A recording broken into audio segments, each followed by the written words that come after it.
Paz y bendiciones, queridos hermanos en Cristo Jesús. Me da una vez más mucho gusto estar con ustedes. No saben ustedes realmente lo que aprecio, lo que ustedes también hacen por mí, que es estar mirando los videos. Y en mi corazón, se los repito una y otra vez, en mi corazón solo hay un deseo, servirles a ustedes. Así que, hermanos, quiero servirles a través de este comentario de la escuela sabática, la lección número 7. Yo ruego al Señor, oro en los días estos, oro para que el Señor bendiga este trabajo que estamos haciendo y el ministerio que estamos desarrollando.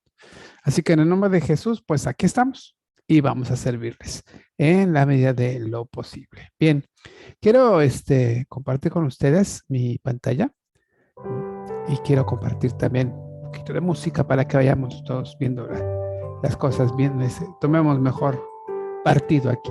Y vamos a compartir la pantalla. Hoy vamos a trabajar con la pizarra. ¿Sí? Hoy vamos a trabajar con la pizarra, así que los invito a que estemos trabajando juntos esto, de esta forma. Y bueno, voy a ir escribiendo algunas cosas que van a parecer a mí importantes. Por ejemplo, este título de la lección de hoy, Jesús, ¿sí? Y cuando escribía yo esto, cuando estaba escribiendo me acordé, estaba yo viendo una solidaridad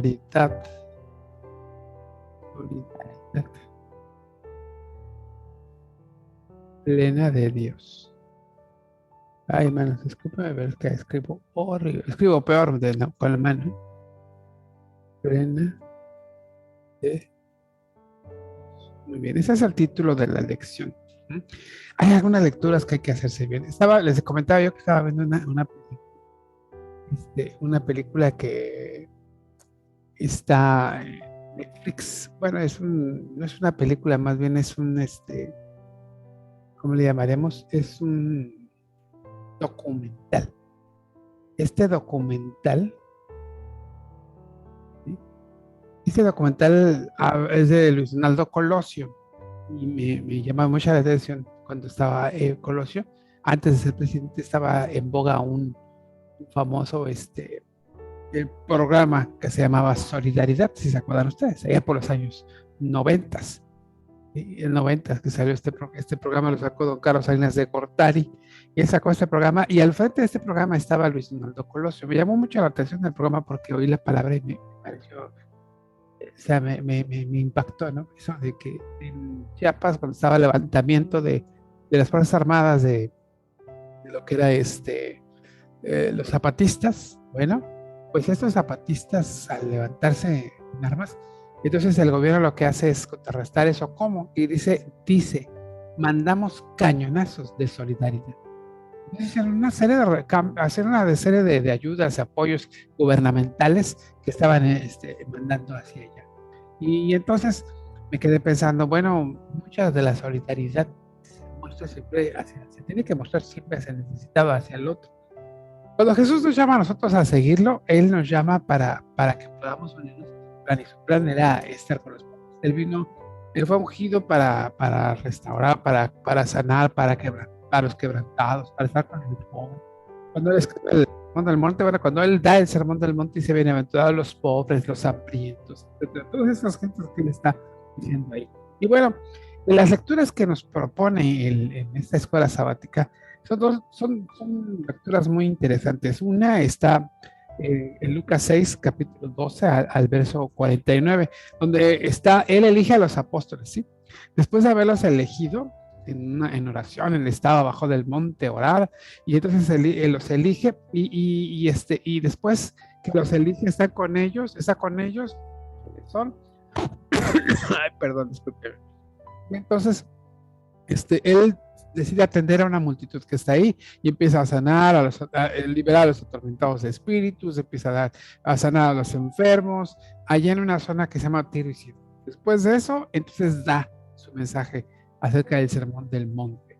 Bienaventurados los pobres, bienaventurados los que tienen hambre, bienaventurados cuando los vituperen, cuando les digan cosas, hay de vosotros, y empieza a reinar a los escribas, pero ya ellos les amen a sus enemigos, oren por los que los ultrajan, bendigan a los que los maldicen y oren por los que los calumnian. Entonces, quien te quiera ir a una mejilla, ponle la otra, llevarlo 2 kilómetros, quitarle la capa, todo eso que ustedes ya conocen, ¿sí? Y dice que tenemos que ser en ese sentido hacia los que no nos aman, porque qué chiste tiene hacerlo con los que nos aman. Entonces él está hablando sobre ese tenor en esas lecturas que vamos a estar viendo, revisando en la escuela sabática. Solo quiero hacerles un resumen. Les habla acerca de no juzgar a las gentes y acerca de cómo la gente los iba a conocer por los frutos, por lo que ellos eran, ¿sí? Por lo que ellos hacían. Es muy importante esa lectura y ya al final pues habla de los cimientos, donde dice que va a ser comparado con un hombre prudente que puso su casa sobre la roca y la roca, ¿quién es? Cristo. Bueno, esta lectura junto con la del capítulo 9, versos 28 al 31, donde él está, hablándonos de algo muy importante que es, bueno, más bien lo que nos está hablando de Lucas, de la transfiguración de Cristo Jesús, cómo Cristo se transfigura, cómo está allí, de todo su vestidura blanca, conocemos este pasaje, la transfiguración viene a dejar a Cristo como en el lugar de que debe estar. Cristo es el Hijo de Dios, el verdadero Hijo de Dios, el intercesor, Dios hombre, el Dios con nosotros, Él es el Señor de señores, la luz, el pastor, etcétera, el camino, la verdad y la vida, todo lo que usted quiere decir de Jesús. Y en el capítulo 24 de ese mismo libro de Lucas, donde estamos percibiendo acerca de lo que es el camino que ellos le van a seguir. Cuando ya después se resucita Jesús, se encuentra a los discípulos en un camino, a esos famosos discípulos de Maús, y aquellos están todos tristes porque quizá qué va a pasar, ya se murió aquel que decíamos que es el Mesías, y él les demuestra por medio de la escritura, les dice cómo había de padecer el Mesías. Por lo tanto, está estipulando este pasaje que Cristo es el Mesías y que iba a resucitar al tercer día y que ellos iban a ser testigos de estas cosas. ¿De cuál es de su resurrección? Y en ese momento dice, vamos a comer parte del pan y ¡pum!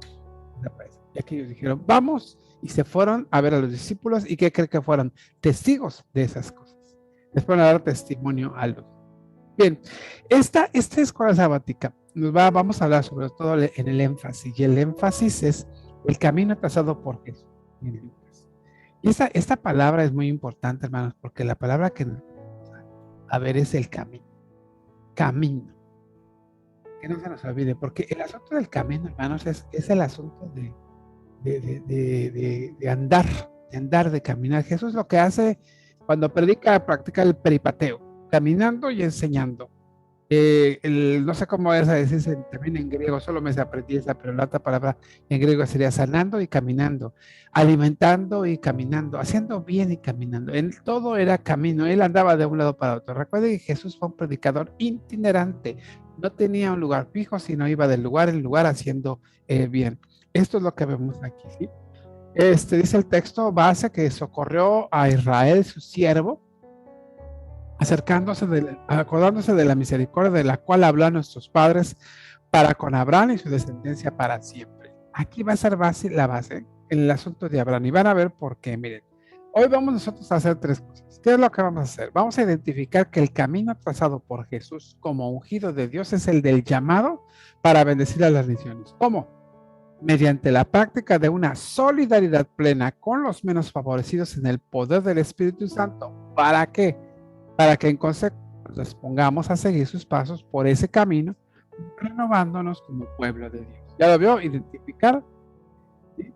Ser solidarios, ¿cómo? Y disponer, ¿cómo? ¿Y para qué? Para disponernos a seguir los pasos de Jesús. ¿Ya ve? Vamos al camino. Dice que la escritura, bueno, la lección nos vamos a estar basando, nos vamos a estar hablando acerca de una cosa. Miren, el Evangelio de Lucas y el libro de los Hechos, ambas son una sola obra que la escribió el mismo autor, que consideramos que es Lucas, este hombre que conoce a Jesús. No conoció a Jesús, es un griego que conoce a Jesús por medio de Pablo, conoce a Pablo, escucha las cosas, investiga, es un doctor, por lo tanto es un hombre de ciencia y va a investigar todos estos hechos, y él escribe este libro de Lucas, porque ningún otro libro, aparte del de Mateo, escribe estas cosas como las escribe Lucas, en donde habla de su nacimiento virginal, etcétera, de muchas otras cosas. Pero sobre todo, hermanos, cuando habla de esto, y cuando en el libro de los Hechos él también interviene, él hace una cosa, y el tema unificador es la acción del Espíritu Santo. Y el Espíritu Santo vino con María y el Espíritu Santo con Gabriel, por medio de María, nació Jesús ahí en el Espíritu Santo. El Espíritu Santo acompaña a Jesús, el Espíritu Santo lo unge, el Espíritu Santo lo lleva al desierto, el Espíritu Santo está con él y en el poder del Espíritu Santo. Y ahí está la obra, miren, ahí está la obra del Espíritu Santo. Está trabajando el Espíritu Santo. Ahora, cuando vemos entonces este hecho, que es muy importante, vemos que ese es el tema unificado del Espíritu Santo y la persona principal de todos estos textos es Jesús, ¿sí? Ya sea él en el Evangelio de Lucas o los apóstoles hablando de él en el libro de los Hechos. Así que sabemos entonces, por lo que vemos, que en la obra de Lucas puede observarse que la historia de la iglesia cabe en un lugar relevante. Para él, para Lucas, hermanos, la iglesia tiene su origen en el cumplimiento de la promesa de Abraham. Capítulo 1, 54 y 73 del libro de Lucas, donde está diciendo exactamente, está marcando. Capítulo 1, versos 54 y 50 y 73. Dice el 54, dice, socorrió a Israel su siervo acordándose de la misericordia. Y versos 73 dice, del juramento que hizo Abraham nuestro padre que se había de conceder. Y todos conocemos ese, ¿sí? Todos sabemos cómo sucedió ese asunto. Incluso Lucas, para Lucas dice que él puede levantar incluso hijos de Abraham de las piedras. Puede levantar, hacer de ahí, puede hacer de hacer esto. Por esa razón, hermanos, el bautista no tiene objeción recibir a los soldados, porque el evangelio va mucho más allá de solamente el pueblo de Israel, ¿sí? El evangelio va a dar origen a un nuevo pueblo. Y entonces vamos a ver algunas similitudes. Miren, Jesús es el Hijo de Dios. Jesús es descendiente de David, para que sepan que viene entonces de la tribu de Judá. Y por lo tanto, de la tribu de Judá, él también desciende de Abraham.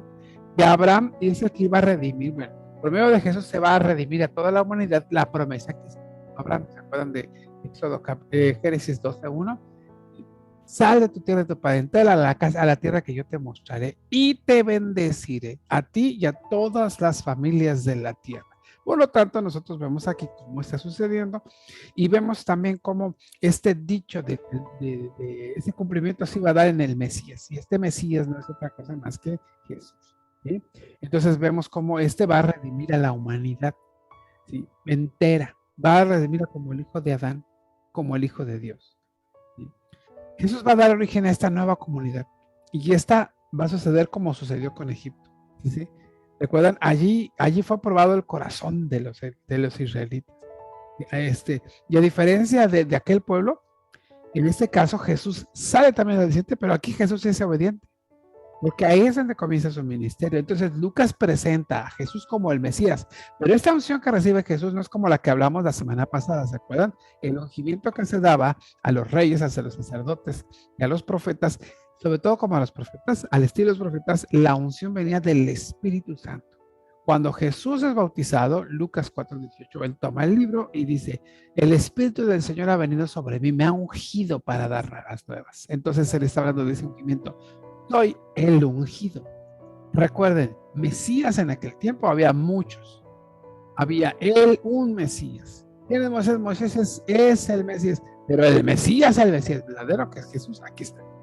Y está para liberar, hacer obras de liberación, de restauración, de salvación, de dar buenas nuevas, noticias, de una solidaridad plena con los pobres, ¿sí? Quienes estos vivían marginados, vivían lejos, ¿no? Vivían quebrantados, cautivos, oprimidos, porque así se iba a poder cumplir en él esta escritura del famoso capítulo 4, verso 21, donde dice, comenzó a decirles, hoy se ha cumplido esta escritura.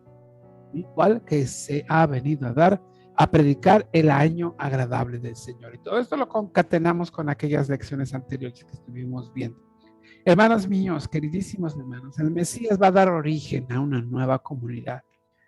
Es un nuevo pueblo, una nueva humanidad, quienes estos van a ser bendición por medio de ellos, va a haber bendición a todas las familias de la tierra. Y esta nueva comunidad va a vivir bajo los estándares, unos estándares muy elevados, los cuales describen una solidaridad para con los menos favorecidos, con los pobres, ¿sí? Y eso se tiene que echar de ver, así como se hizo con Jesús.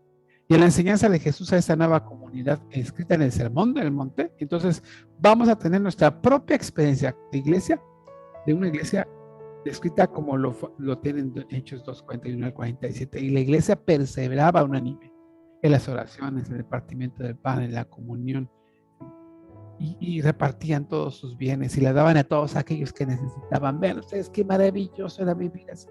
Es maravilloso, hermanos. Miren, hermanos, este asunto de seguir a Jesús hermanos, es algo maravilloso. Es solamente seguirle en sencillez, hermanos. No se trata de que si yo soy el mejor, de que si no soy, de que si tengo las características, que si yo puedo, que si así se me da. No, hermanos, no se trata de eso. Se trata solo de ¿qué? Seguirlo en humildad. Mire, ¿cuántos hombres y tuvieron respuestas hacia Jesús? Mateo, que dejó el banco de los tributos públicos, a Pedro, que dejó las redes, Juan, que también dejó la barca, Pablo, el mismo Pablo, que dejó su ministerio y su vocación sacerdotal como rabí. Todas estas cosas que ellos abandonan, hermanos, es ser una forma sencilla. Y nosotros, no solamente se trató de lo que ellos podían hacer, como la diferencia entre Juan entre Pedro y Pablo. Sin embargo, Dios los usa. Esto es la nueva comunidad. Es la nueva comunidad que va a usarlo a usted y a mí como esa nueva comunidad. Esta comunidad, hermanos, es la que vamos a ver nosotros aquí. Esta. Entonces, miren, ¿sí? Aquí nosotros vamos a entender esto, ¿sí? A la manera de Dios. A la manera de Dios. Cuando escucho una canción que se llama My Way, no sé si la ha escuchado usted, la cantaba Frank Sinatra. Él decía que ha vivido a su manera. Pero aquí, hermanos, el asunto es la manera de Dios. Jesús está demostrando una cosa. Jesús, miren, según el libro de Lucas, nosotros vemos a Jesús aquí, quien está cumpliendo las promesas de Dios, hechas en el Antiguo Testamento. Como Mesías, ¿sí? Como hijo de David, él establece a un nuevo pueblo. Y esto lo vemos aquí porque Jesús está cumpliendo las expectativas de Dios, de dónde va a venir, cómo va a venir, qué es lo que va a hacer. Él está cumpliendo no las expectativas del pueblo, sino está haciéndolo a la manera de Dios. A la manera de Dios. Ahí lo está haciendo. Veamos nosotros entonces. Ya aquí, porque ya me equivoqué aquí. Bueno, a la manera de Dios, perdónenme ustedes. Está haciendo eso, no por las tradiciones impuestas del pueblo, sino por como Dios, en los estándares de Dios. Todo el pueblo quería que él fuera el libertador, un caudillo, un guía, quien tomara las armas y saliera adelante y que quitara y quebrantara a los romanos para quitarles encima la bota opresora que ellos tenían. No, aquí él está yendo a los pobres, a los menos favorecidos, a ayudarlos. Esa es la manera de Dios. Él lo mandó para eso. Entonces este evangelio, hermano, narra cómo la unción del Mesías que ya habíamos hablado, ella en su bautismo se da. Y ese Mesías va a tomar un nuevo pueblo, va a formar un nuevo pueblo lleno de generosidad y de solidaridad, hermanos. ¿Sí? ¿Sí? ¿Qué es lo que hace Jesús? Fíjense ustedes. ¿Qué es lo que hace Jesús? Miren, en el Antiguo Testamento se juntan a 12 patriarcas. Y en la iglesia, 12 apóstoles, que debe llevar acento la A, perdón. Apóstoles, creo que va a esta manera, es apóstoles.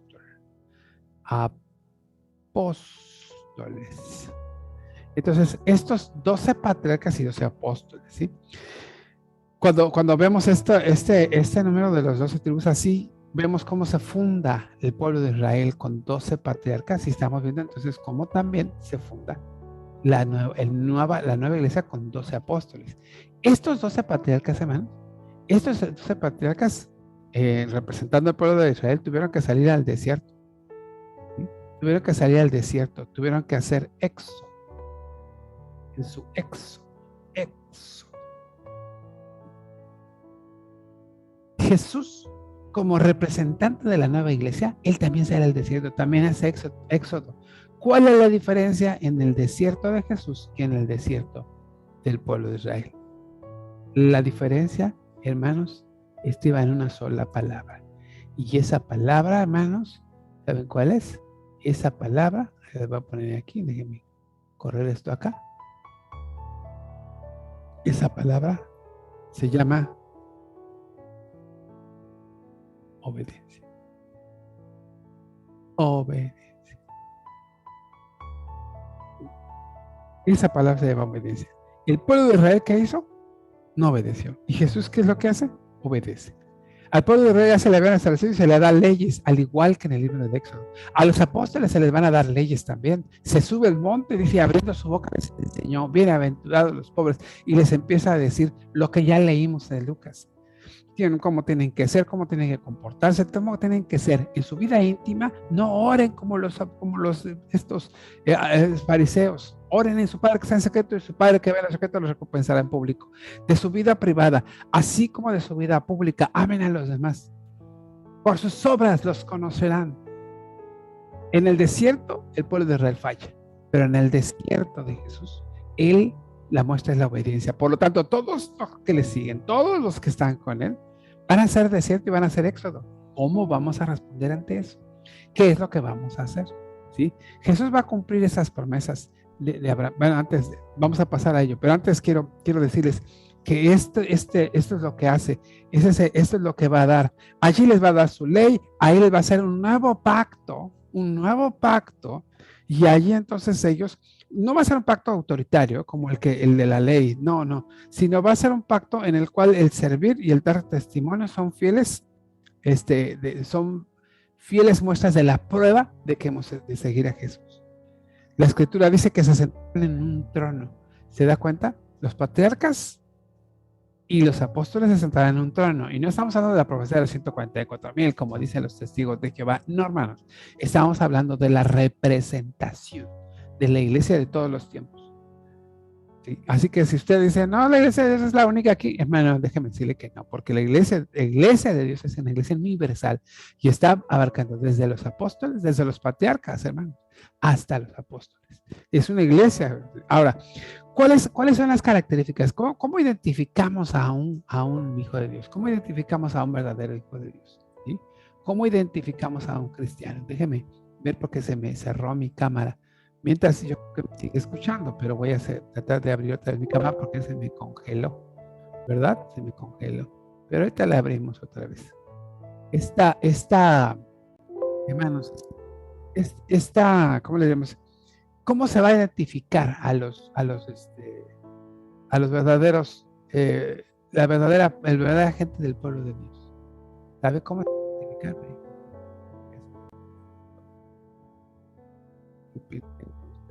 ¿Sabe qué voy a hacer? Voy a pausar tantito la grabación, ¿sí? ¿Me permite?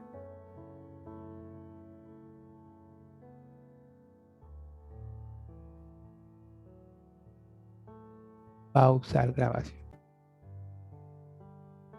Bien, hermanos, entonces, mis disculpas, con mi cámara, pero ya estamos aquí otra vez. Y bueno, seguimos entonces. Estábamos con que este nuevo pacto que hace con el pueblo de Israel, o con la iglesia, es un pacto ya no autoritario, sino es un pacto en donde él les promete a aquellos servir y dar testimonio. Incluso les dice, los va a llevar a sentarse con nosotros.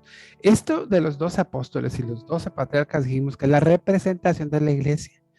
Nos representan a nosotros, pero ahí vamos a estar. Pero hoy vamos a tratar de identificar, miren, las características de la iglesia, según la descripción que se hace en el capítulo de Hechos, capítulo 2, verso 1 al 12 y versos 42 al 47. Y es una iglesia que ama, es una iglesia que sirve, es una iglesia que honra, es una iglesia que acompaña a los que están mal. Según Hechos 2, 1 al 12, dice que viene el Espíritu Santo, están ahí y todos ellos están orando. Es una iglesia que ora, es una iglesia que da testimonio, es una iglesia que sufre, es una iglesia que acompaña, es una iglesia que comparte. Esa es la calidad de la iglesia, o la característica de la iglesia, es la descripción de una iglesia que está en el libro de los Hechos. La pregunta es si nuestra iglesia sería así, si es así, si esta iglesia está pasando por su desierto cómo está respondiendo ante ello. Entonces tenemos una iglesia, hermanos, con muchas características que podríamos decir que es una iglesia que ama, una iglesia que sirve, una iglesia que es solidaria y otras muchas cosas más. Lo que usted quiera ponerle ahí hay más, pero una iglesia misericordiosa, una iglesia mansa, una iglesia que no responde a las agresiones, una iglesia que es capaz de entregarse, es una iglesia solidaria. Esta es la iglesia, esas son las características de la iglesia. Entonces, hermanos, miren, esta iglesia de la que estamos hablando es una iglesia que recibe la herencia de Abraham, la herencia de Abraham, porque como Mesías, hijo de Abraham, él va a llamar al nuevo pueblo a realizar un nuevo éxodo. Lo que estamos viendo acerca de Jesús, comparado con el pueblo de Israel, que en el caso de Jesús sí obedece, el pueblo de Israel no, a nosotros se nos ha llamado. Porque, hermanos y hermanos, es un asunto de ver qué es lo que pasa. ¿Cuál fue el costo que tuvo que pagar el pueblo de Israel al salir de Egipto? Dice que estaban muy cómodos allá, muy a todo dar, pero pues se tuvieron que ir y ya no fue tanto.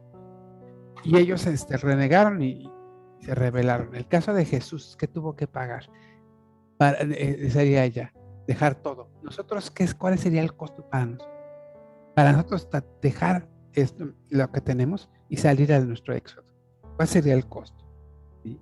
Hermanos, hay que dejar. Dice el libro de Génesis, capítulo 12, que él dejó tierra, parentela, dejó muchas cosas. Yo imagino que estaba muy bien ahí en uno de los caldeos.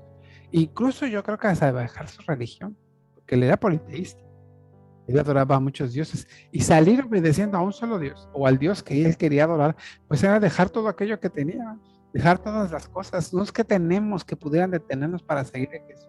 Él tiene que dejar todo, él tiene que ir ahí. Ese es el costo de obedecer al llamamiento de Dios.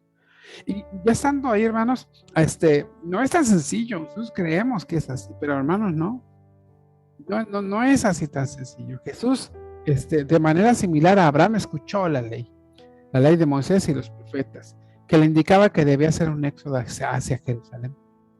Y ahí está. Lucas nos va a recordar, hermanos, que Jesús cumple las promesas del Antiguo Testamento al punto de obedecer a Dios hasta sus últimas. Imagínense nada más el Hijo de Dios, se ha transfigurado ahí, mostrándose como pleno, como total, y el Señor le dice, ¿sabes qué? Ahora te vas a ir porque vas a ir a entregarte, vas a morir por ello. Y él obedece. Él obedece. Miren, hermanos, el Evangelio de Lucas capítulo 14, verso 25 al 35 está diciendo algo que a nosotros nos debería dejar pensando, nos debería dejar nosotros pues reflexionando acerca de esto. Y es acerca de lo que cuesta seguir a Cristo. ¿Sí? Iban muchos, multitudes iban con él. Pero recuerda que las multitudes a veces se estorban en lugar de ayudar. Y esas multitudes iban con él. Y entonces él se voltea y les dice, el que quiera seguirme a mí y no aborrece a su padre y a su madre, a su mujer y a sus hijos y hermanos y hermanas, y si aún también su propia vida, no puede ser mi discípulo. Obviamente estamos hablando de amar más que, porque ese es el hebraísmo que se maneja ahí. El que no me ame más a mí que a ellos, no puede ser mi discípulo. ¡Wow! Tremenda palabra. Tremenda palabra. Además, no solo eso, tienen que llevar su cruz y venir en pos de mí. Y entonces está hablando de salida, éxodo. Y está hablando de qué, hermanos? De sufrimiento. Y obedecer a Jesús, una obediencia sencilla, no es tan sencillo. Porque miren, Juan y el profeta Ezequiel narran en sus libros, en sus escritos, está escrito que ellos, hay una orden, y le dice, come ese libro. Y dice que cuando lo comieron era dulce a su paladar, pero cuando llegó a su vientre ya era amargo. Y entonces quiere decir que tratar de comerlo aquí, ponerlo aquí, en las palabras aquí, están hermosas, pero cuando se trata de que nuestra voluntad haga las cosas de Dios, eso sí ya no nos gusta. Porque es muy bonito decir yo amo a Jesús, ¿sí? Yo amo a Cristo. Eso es padrísimo. Pero hermanos, seguir a Cristo, eso es otra cosa. Eso es otra cosa. no es lo mismo. Todos podemos amar. Además, esta semana escribía yo en mis mensajes y decía yo que acerca de los demonios también creen y tiemblan. Imagínense, ellos no se atrevieron a ser ateos. Y nosotros muchas veces sí lo hacemos en nuestra vida, en nuestra vida práctica. Hermanos, seguir entonces a Jesús, ese es otro asunto. ¿Qué necesitamos, hermanos? Miren, en este evangelio se habla de la unción de Jesús como Mesías. Y eso ocurre en su bautismo. ¿Qué necesitamos nosotros para poder seguir a Jesús? El costo hay que pagarlo, hermano. Miren, va Jesús a cumplir todas esas y Él hasta la muerte. Entonces, nosotros debemos entender que primero tenemos que saber de dónde nos llama a salir Jesús. Y luego ver qué situaciones debemos dejar atrás. Y entonces al ver este pasaje dice, los llamo de sus propias comodidades, los llamo desde sus propias vivencias, experiencias de tranquilidad, de paz, estar con la familia, con los amigos, está uno muy bien. Salgan de ahí. ¿Y qué debemos dejar atrás? Todo esto, todo aquello que para mí signifique algo de placer, algo hermoso. Tengo que dejarlo, ¿para qué? Para ir a seguirlo a Él. Ese es el costo, hermanos. Hacer éxodo, salir al desierto. ¿Sí? ¿Para qué, hermanos? Porque vamos a crear una nueva humanidad, así como la Cristo quiere que suceda. En el capítulo 24, 44 al 49, les está diciendo a los discípulos, el misterio de Jesús como Mesías de Dios va a superar cualquier frontera, pues su alcance va a ser universal. Y la nueva comunidad conoce como un nuevo Adán, hermanos, necesita ser vivificada por el Espíritu de Dios para alcanzar a todas las naciones en el Evangelio. Si vemos nosotros los versículos 44 al 46 del Evangelio de Lucas, en el capítulo 24, vemos cómo Él les está hablando, le dice, por todas esas palabras que les estaba hablando, aún dice, estando como vosotros, que era necesario que se cumpliese todo lo dicho por los profetas y en los salmos y en la ley de Moisés. Ahí se tiene que cumplir. ¿Sí? Entonces vemos que no fue accidental y estaba previsto en los planes de Dios para la humanidad que Cristo viniese. Eso es claro. El cual nos amó desde antes de la fundación del mundo. Él traza ese plan y entonces la nueva comunidad se va a formar, pero no solo de judíos, según el verso 47, y que se predicase en su nombre el arrepentimiento y el perdón de pecados en todas las naciones, comenzando desde dónde, desde Jerusalén. O sea, pero no solo para ellos, sino para quién. Vamos a hacer lo que no hicimos anteriormente. ¿Qué fue lo que no hicimos? Vino a nosotros la palabra, vino a nosotros la Torá, vino a nosotros la bendición, vino a nosotros la promesa, los pactos, etcétera, la presencia de Dios en nosotros, la nube, etcétera, esa Shekinah. Bueno, vino a nosotros y ¿qué hicimos? Nos encerramos. Ya nos salimos. No, ahora no, porque ahora ha venido no solamente la Shekinah, sino el mismísimo Hijo de Dios. Ahora, ¿qué vamos a hacer? Salir. Y para el cumplimiento de todas estas, nosotros entonces significa que vamos a volvernos testigos. ¿De qué, hermanos? De esas cosas. ¿De cuáles cosas? De que Cristo es el Hijo de Dios y de que Él ha venido a darnos vida y vida en abundancia. Vamos a ser testigos de qué, hermanos? Testigos de Cristo. Testigos de Cristo. Vamos a ser testigos de sus ojos, vamos a ser testigos de lo que Dios puede hacer. ¿Cómo? A través de lo que somos nosotros, porque por sus frutos los conoceréis. Ahí vamos a ser. Vamos a ver si somos cristianos de verdad. Cuando vean a su iglesia, cuando lo vean a usted, cuando vean a su familia, van a decir, este es un verdadero hijo de Dios. Ajá, tremendo cuando lo vean pasar. Mira, ahí va un cristiano de verdad. Y como así, como dijeron de Natanael, ese es un verdadero israelita, sin tacha. Imagínense nada más. Decía Pablo, soy irreprensible. No así, porque no es de fariseos el asunto, sino de que la gente te vea, que diga, ese es un verdadero hijo de Dios. Hermanos, qué importante es esto. ¿Y sabe por qué, hermano? Porque hacer esto para nosotros involucra el hecho de que tenemos que estar dispuestos a hacerlo, pero tenemos que ser movidos. Y no se puede hacer en nuestras propias fuerzas, hermano. No lo vamos a poder hacer. Lo vamos a poder hacer solamente en las fuerzas de Cristo. En Cristo. ¿Y cómo se logra hacer, hermanos? Si no es a través del poder del Espíritu Santo, hermanos. Solo en Él. En ese mover necesitamos la guía y el impulso del Espíritu Santo. Sí. Eso es lo que necesita la nueva comunidad para testificar y alcanzar con los valores del reino de todas las naciones. Hechos 2:42 dice, y estaban todos unánimes ahí, y entonces el Espíritu Santo, dice, que sopló como un viento recio, y en toda la casa, que hizo crujir los dinteles de las casas, y entonces ellos fueron llenos del Espíritu Santo y dieron testimonio. Por eso les decía Jesús en Hechos 1:8, y me seréis testigos en todas las naciones, en Jerusalén, Judea, Samaria y hasta lo último de la tierra. Hermanos, necesitamos ser impulsados por el Espíritu Santo. Al Espíritu Santo lo hemos dejado, lo hemos relegado a ser un Dios menor. Y hermanos, el Espíritu Santo es el poder mismo de Dios que emana. Es más, la misma palabra. No es solamente viento, no es solamente un soplar, el ruaj. No, hermanos, es una tempestad que cambia y transforma. Eso es el Espíritu Santo, hermano. Ahora, luego entonces, ¿sí? ¿Qué es lo que vamos a hacer ahora? Yo creo que tenemos que hacer solo dos cosas. Una, decidirnos por hacer algo, y dos, hacer algo. Entonces la decisión, miren, basada en la invitación de Jesús a seguirlo, según Lucas capítulo 14, 25 al 35, yo hoy tomo la decisión de amar a Jesús por encima de todas las cosas. Por encima. Entregarme completamente a Él y a su misión, consciente de que esto incluye la posibilidad de realizar sacrificios y liberarme de todo apego que me impida concluir el proyecto de seguirlo, para dar forma a una nueva humanidad que se expresa en una solidaridad plena. Y mi acción esta semana será que yo me propongo a manifestar solidaridad plena a la manera de Jesús. Por amor a Él y en solidaridad con mi prójimo que sufre, realizaré al menos una acción que exprese mi amor, mi disposición al sacrificio y mi desapego de las cosas materiales.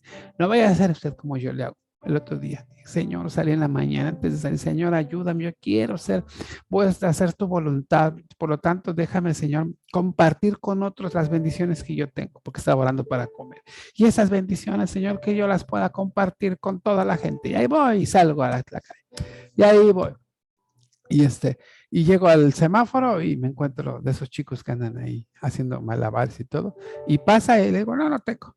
Y sí traía. Y yo dije, me quedé pensando. Entonces, ¿para qué oré? ¿Para qué oré pidiendo a Dios la oportunidad que me dé de poder compartir las bendiciones que Él me da? Sí, no le di nada. Ven acá. Ten. No siempre tengo, no siempre puedo, pero cuando pueda, hermano, ayude a alguien. Ayude a alguien. Compártalo con sus Timoteos. Dígale, Timoteo, mira, aquí está esto. Hagámoslo. Y por lo tanto, hermanos, yo les voy a decir solamente esto. Miren, la iglesia es la comunidad que surgió como resultado de la expresión solidaria de Dios con una humanidad empobrecida, quebrantada, cautiva y oprimida por el peso del pecado. Jesús, como Mesías de Dios, se ha manifestado para llevar a su cumplimiento las promesas de Dios en el poder del Espíritu Santo. Ahora somos quienes recibimos el llamado a seguirle, solidarizándonos como hermanos con la humanidad que ya está siendo renovada como obra de Cristo y por nuestro testimonio fiel. Amemos a Jesús con todo el corazón, entregándonos como Él mismo se entregó por nosotros, teniendo el mayor apego a su presencia y a su misión. Pues hoy somos sus discípulos amados. Que así sea. Les doy las gracias y les bendigo. Y les digo una cosa, muchas gracias por todos los hermanos que están viendo el video.